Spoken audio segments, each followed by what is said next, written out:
Fest. It is my honour today to welcome Ben McIntyre to the stage. He is talking about why ChatGPT recommends some brands and not others. Please welcome Ben from Kia ora.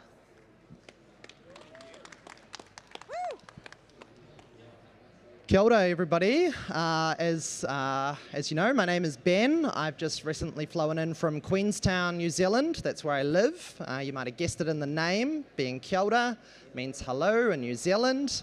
And today we're going to be talking about why ChatGPT recommends some brands and not others. So before we get into this, I'm just keen to get a bit of a show of hands. Who currently has an AI search strategy in their business right now? Okay, a few.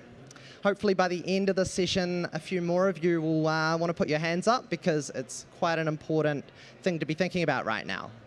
So let's just start with a number. That is 87%. That is currently the percentage of AI search traffic that comes from ChatGPT alone. So, you know, it's not 50, it's not 60%, it's 87%, which means that when we're talking about AI search, specifically and how consumers are searching and buying products online, we're really talking about one platform, and that really is ChatGPT. So for us, that's actually good news because that lets us focus. It means that we can stop worrying about the 6 or 7 other AI search platforms that are out there, and we can really prioritize our focus on just one channel and put all of our time and emphasis on that.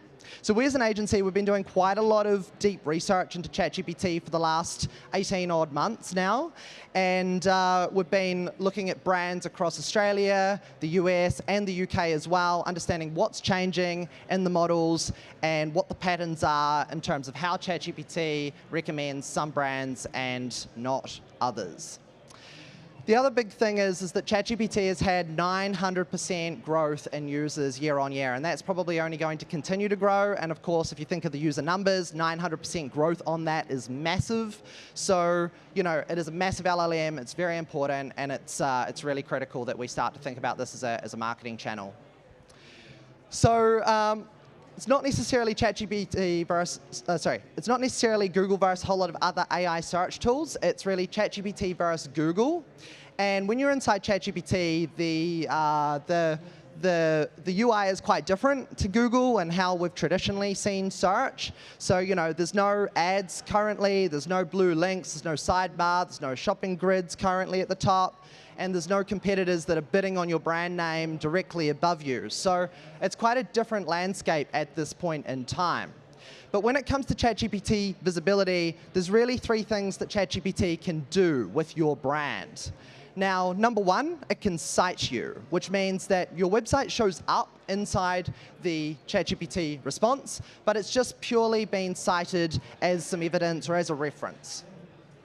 Number 2, it can mention you. So that's where, in that response, when ChatGPT gives its answer to you, it can say, hey, there's a number of recommendations or a number of suggestions here. You can look at these different potential options. And number 3, it can recommend you. And this is really where you want to be. You want to be at the very bottom of that final verdict where it says, based on everything that I've suggested or based on everything you've said to me, I would recommend X to be the best fit. So I want you to kind of think about what this means, right? Consumers used to go to Google, they'd type in best X for Y, they'd open a few different articles, they'd read through different forums, they would have to make an answer for themselves based on the data that they were reading. That's not what's happening so much in a ChatGPT or an AI search environment. Instead, you have one answer, one verdict, and hopefully it's your brand at the bottom of that answer. So, in fact, I would say that being recommended by ChatGPT could be considered as a warm referral from a friend or a colleague, right? When people recommend other brands and other products, that is what ChatGPT is more or less doing, and people are starting to use that as their research buddy to go and find new information and find products and services. So, how do we know any of this, right? We've been running a reasonably significant research project for the past several months. We've audited over 300 real brands and real websites, doing deep audits into the traffic and the prompts that those sites are appearing for. We've also been spending a lot of time at events. I've spent over 100 days on the road in the last 12 months, attending industry conferences in the US and in Europe, understanding and hearing from even OpenAI executives on how the models are actually ingesting information and data. So we've been collating a whole lot of really interesting information. And what we're now doing is we're actually doing a global research project within our own agency, because a lot of people have questions around how does ChatGPT really recommend you and what does make the change. So we've partnered with a university in Aberdeen, and we're starting to collate a whole lot of real life data from 100 brands and tracking that consistently. We're producing a quarterly report at the end of every 3 months with our findings and the data.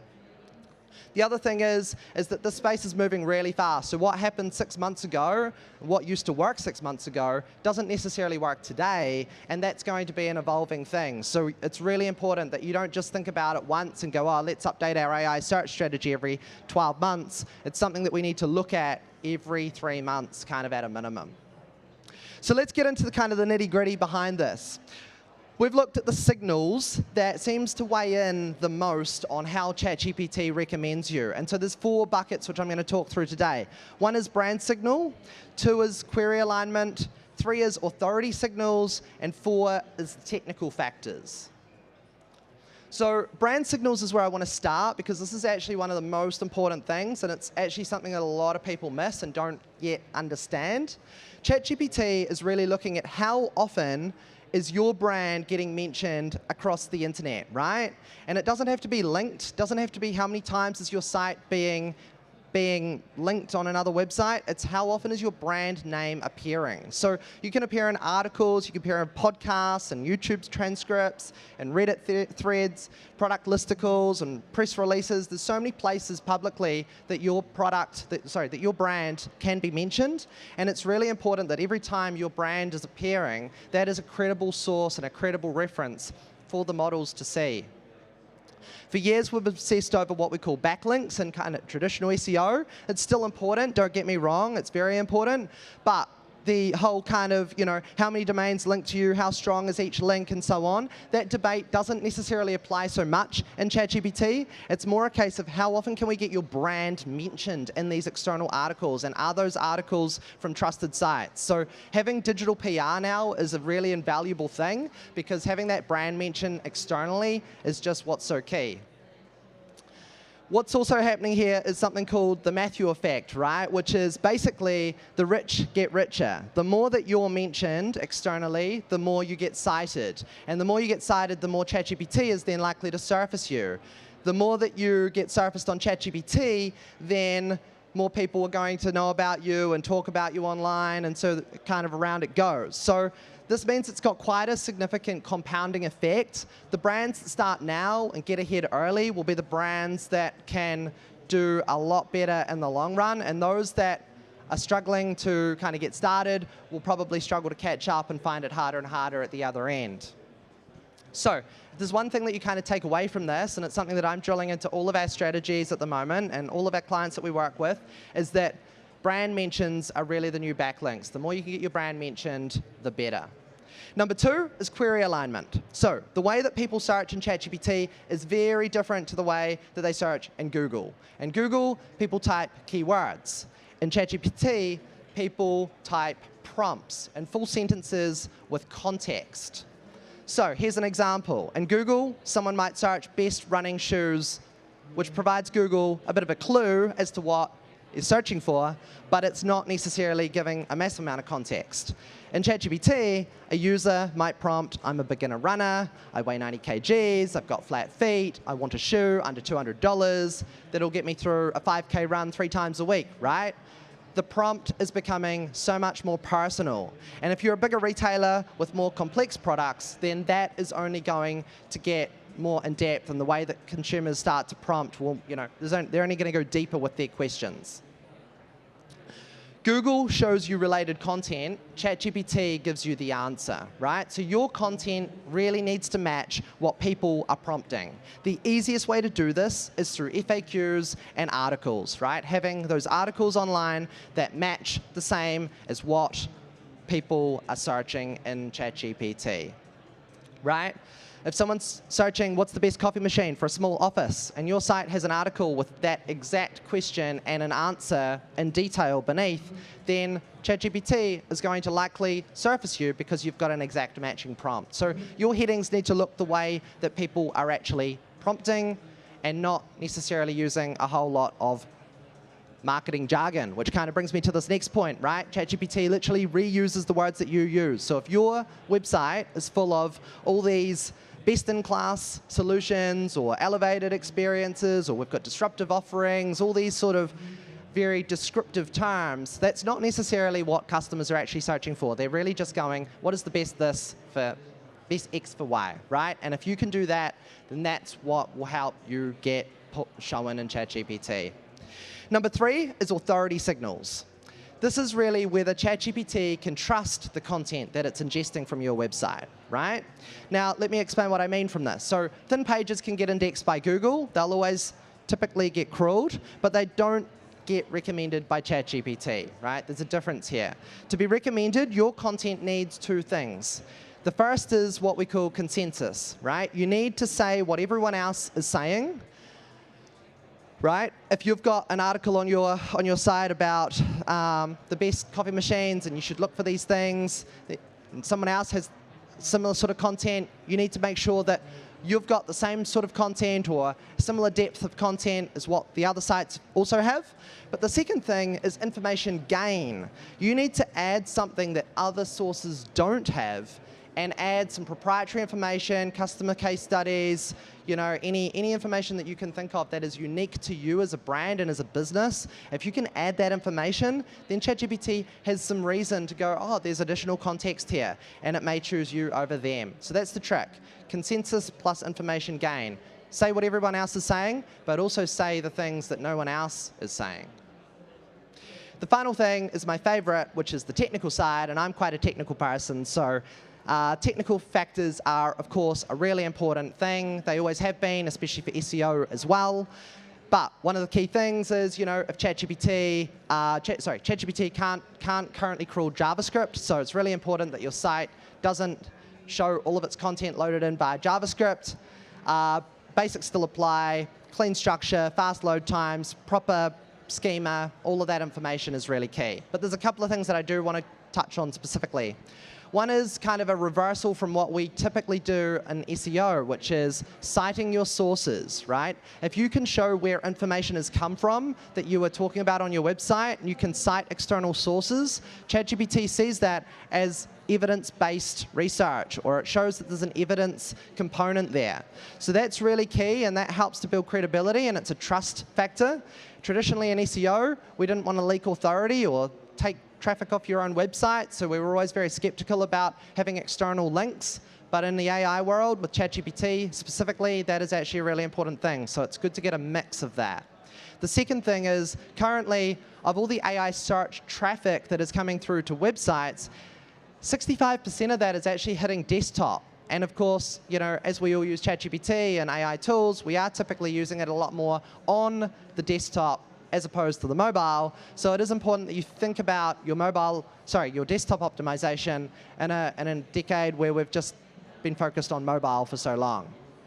The other thing is that ChatGPT traffic is extremely highly converting, right? The conversion rate on the revenue that comes through from ChatGPT currently is significantly higher than any other channel, and that is because I think people are finding exactly what they want and they're being recommended and they're making that decision straight away.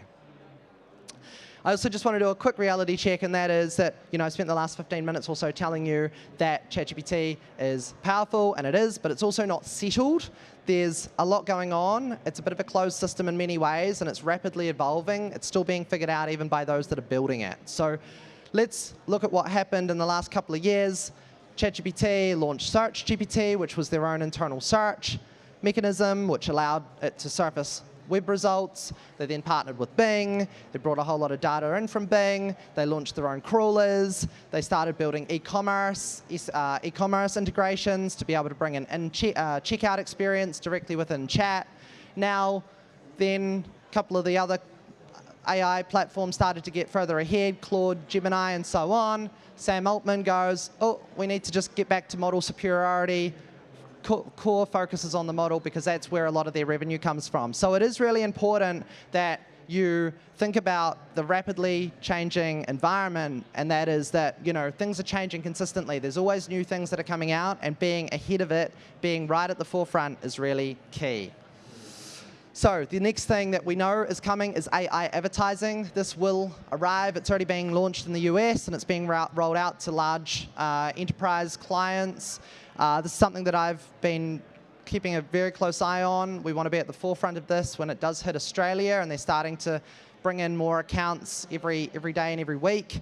The brands that can get ahead of the curve on this, again, will have a head start. You have more data than anyone else, and ultimately the rest will be playing catch up. So I think keep a close eye on what is coming. The other thing is the day that AI advertising does truly hit kind of mainstream, then the platform will be known as a much more transactional platform in many ways, right? People will see it a little bit more like Google, where they know they can go and find product, and product is going to get served in front of them. So that's really key. And what we've been talking about today isn't just SEO. You know, there's a lot of people out there that go, oh, AI search, AEO, GEO, it's just SEO. But actually, it's not, right? Everything that happens outside of your website, on PR, and social, and video, and transcripts, those brand mentions, all of that is quite separate to a traditional SEO strategy. And so, you know, every part of that external work that you're doing is feeding the model, and that's what's really important. So you do really need to think about the external side of how AI is showing your brand and how you are appearing. So you're not going to crack it in a week or a quarter. It's going to take time. It's something that we've been really actively focusing on now in every single one of the strategies that we run. And it's, you know, those brands that can be ahead of the curve will be the ones that have the head start in the long run. So I've spent 20 minutes or so now telling you about the theory, and you know, I would like to bring up one of our clients from a brand who we've been working with for quite a period of time now, and I want to talk to you about you know, some of the actual true data that we are seeing. So the brand is Personalised Favours. If you don't know them, they're one of Australia's largest personalised gifting brands. They create memorable gifts for life's greatest moments, and also the major gifting seasons such as Mother's Day, Father's Day, and Christmas. It's really important, and that's the thing about the gifting business. The calendar isn't actually all that kind. You don't get 12 kind of evenly spaced months across the year where you can generate all your revenue in the gifting business.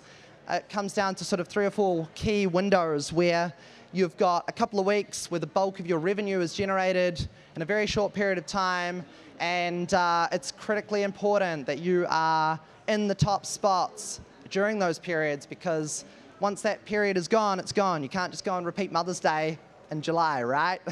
It only happens one time a year. So this means that search visibility isn't just necessarily a marketing channel for Personalised Favours. It's actually a very core component of their brand, and it's business critical that they appear and they rank extremely well during that period. So we worked with Matt and the team for a few years now, and we've been very deliberate in what we've been doing during those peaks, Mother's Day, Father's Day, Christmas. We've been holding top organic positions for you know, for a number of time now. About 18 months ago, we started extending that strategy into AI search. We've been focusing on strong link acquisition. We've been doing some aggressive brand strategy work on getting the brand featured as much as possible, some digital PR placements and so on. And we've got a lot of really good content now that directly mimics what we see consumers searching for from a prompting perspective. And so what this has meant for this year, the numbers are actually just this week, which is crazy. We've got Mother's Day this weekend. The Mother's Day revenue coming from organic search and AI search this year is up 68% year on year compared to last year, which is massive. It's one of the largest growing channels of any. So it's really showing that this AI work that we've been doing in the last 6 to 8 months has taken a massive effect and had a huge impact on the business. And we're not stopping there, right? Now the strategy is continue to do what's working, and that is start focusing on Father's Day and get ahead of the next major event. So I feel like I've talked enough. I'm going to invite Matt up on stage. Please welcome Matt from Personalised Favours. He lives in the calendar, and he can tell you a bit about how things have been from his side, from a brand's perspective. And yeah, we've got a few questions. So we take a seat if we like. Yeah, cool. Very good. So Matt, give the room just a quick version of Personalised Favours and kind of what the year looks like for you and a business like yours. Yeah, thanks, Ben. Matt from Personalised Favours. I'm the CEO of the company. I've got my amazing business partner sitting in the front row, Melissa, over there. We sell the world's best gifts, and I may be a little bit biased on that. Ben was correct. The calendar is incredibly lumpy for us. If we miss a Mother's Day or we miss a Father's Day or, God forbid, a Christmas, the impact could be catastrophic on the business. Those months are so important for us making it through those quiet months. So yeah, I've just been blown away by the performance that we've had during this most recent Mother's Day. And yeah, hats off to Ben and his team. And I myself, a little bit of an introvert, but I told him, given that he'd got these results, I'm happy to come up and share the story. So yeah, bear with me. Thanks, Matt. So we've been working for a few years now. What was the business looking like when we started, and you know, how's things changed over the last 18 to 24 months? And also, what's made you decide to continue to invest in the sort of the SEO and the AI search strategy for the business? So I guess coming off the back of COVID, being in the gifting space, we had exponential growth during COVID. People couldn't get out, but they still needed to get their mates a birthday gift, or mum a Mother's Day gift, or dad a Father's Day gift. So we had, it was largely like fishing with dynamite. We could really get lots of easy sales. That started to dry up a little bit once lockdowns ended. We hadn't really invested in anything other than paid search. So yeah, we had this really big untapped resource of the business being around for over a decade by that point, and we thought, yeah, we better invest in SEO, given the cost of acquisition continued to climb as well. And in the last 12 months, have you found that customers are sort of changed in their buying behaviours and the way that they find you as a business? Have you found that you know, like finding new customers is really, really important, and the competitive landscape has become tougher and tougher as well? Oh, absolutely. It always does. And like none of us in this room, I think, are immune to the cost of living pressures. We probably feel them all ourselves, but our customers definitely feel them. Being a discretionary spend, it's difficult to push those people up. So your cost of acquisition is also higher. So any channel similar to AI or SEO where you can get customers to come in is yeah, amazing at a lower acquisition cost. So yeah, look, it's been great in terms of getting people through the door. I think there's been a lot of talk of community over this period, and like some of that organic social and all that is really important. And I think you touched on it before with regards to purchasing through AI. It is like a warm referral. It's like lots of us, like I personally use Claude a lot. And when I chat to Claude, it's almost like I'm chatting with a mate, and it greets me in the morning and it says coffee and code time or something on the screen, and it's yeah, and like when they recommend or tell me to do something, I almost follow it blindly. So it is like that warm referral. Certainly is, yeah. And the brand mention and sort of link acquisition work that we've been doing most recently, more around AI search. How have you found that process and getting the brand mentioned a bit more externally? It's almost a leading question, Ben, because you've done all the work, haven't you, mate? But look, it's amazing. Once you do e-commerce for long enough, it's amazing how many things appear to change, but they stay the same. Like there's still the same things work, being genuine in your brand and being good to your customers, and that comes across with referrals and all that type of stuff. But it also helps with the brand mentions. Like, you don't want to be a fly-by-night company which takes the circus model where you take your customers' money and run. Like, we're a good brand, we love our customers love us, and that makes it a bit easier for you guys to build up those brand mentions as well. I think that's what's really important, is if you can, build that brand authority and that brand voice, and build that known brand profile. That's really key, and it doesn't just affect one channel; it affects everything across the board. There's probably some people sitting in the room right now who, have thought about AI search and thought about what they might look at doing. Any kind of suggestions or feedback you would recommend to anyone in terms of just getting started on some of the basics? Absolutely. So anyone operating in the gifting space, just don't get involved. It's terrible, doesn't work. No, but seriously, like Ben mentioned it before, like just getting started. And it's one of those things, he said it's not going to happen in a week, it's not going to happen in a quarter, but it's like how do you eat an elephant, like one bite at a time? So it's getting started and getting going. I'd really recommend that. Like, we've seen the proof's in the pudding for us. Like, bang on near 70% growth in Mother's Day has just been amazing. Like, Mother's Day last year wasn't flash for us, and so we didn't really have the staff or the systems prepared for it, but I'd much rather have that challenge than the alternate. So yeah, just get started. Reach out to Ben and the team. There's lots of people out here that can help you. I'm a little bit biased, but not too many people reach out to Ben because I want him to steal work for us. But yeah. Time is limited. That's right. That's right. I've got a little bit of time here. Anybody in the crowd got any questions or anything that they would like to ask either Matt or myself? Yep. Where would I start?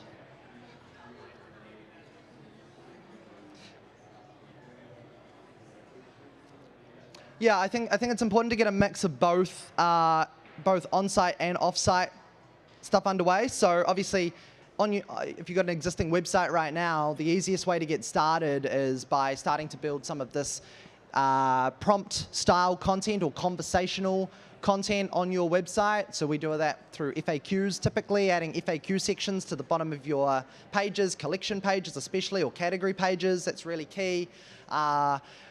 There's sort of been an era where I haven't been so focused on blog-style content. I've never seen a massive amount of value in blogs. Personally, they've never really generated a massive amount of revenue. But now it's that blog content that is actually starting to surface more often in the AI search results especially. So it's still not going to necessarily bring a huge amount of value to your organic revenue. But if that helps to support ChatGPT to surface you and you start to build that visibility, then that's really key. So yeah, and then on the flip side, if you can get customers to start talking about you externally, even on Reddit forums and so on, if you can say, hey, look, if you can post about us, or even in social comments and so on, if you can get your brand name mentioned in the comments, that's really key as well. So a couple of good starting points. Any other questions? No? Well, I will, Matt, just firstly genuinely appreciate you coming on stage and talking alongside myself. And the reason I wanted him to kind of come up here and talk isn't just to kind of wave the case study around, but everything that I've talked about today is stuff that we've been really doing consistently with Matt and Melissa from Personalised Favours, and to achieve the result that we've achieved in the last little period of time has been quite incredible, and ultimately that's the proof. So, we've got a bit of time now before Father's Day, and that's really the key focus. And so there's just three things that I just wanted to wrap up with. One, we've got a bespoke ChatGPT marketing playbook, which is something that we as an agency have been putting together based on all of the research we've been doing. It's completely free. There's no catch to it whatsoever. We actually do it as a bespoke thing, so it does take some time. We go through and look at all of the prompts and some data from your own website. We can put those together for you. I have a QR code on the screen shortly. I also mentioned we're running a global research project for some of the larger brands. If you are interested in participating in that, again, as I said, it's university-backed, University of Aberdeen, then you're welcome to come and talk to me about that. And number 3, if you want to chat about anything here, we've got a stand over on the other side of the expo hall. So if you would like to have a chat at all about anything AI search related, if you're navigating the space, I'm always open to having conversation. So thanks everyone for taking the time today to listen to this, and hopefully everyone got something valuable out of it. Very good. Thank you so much.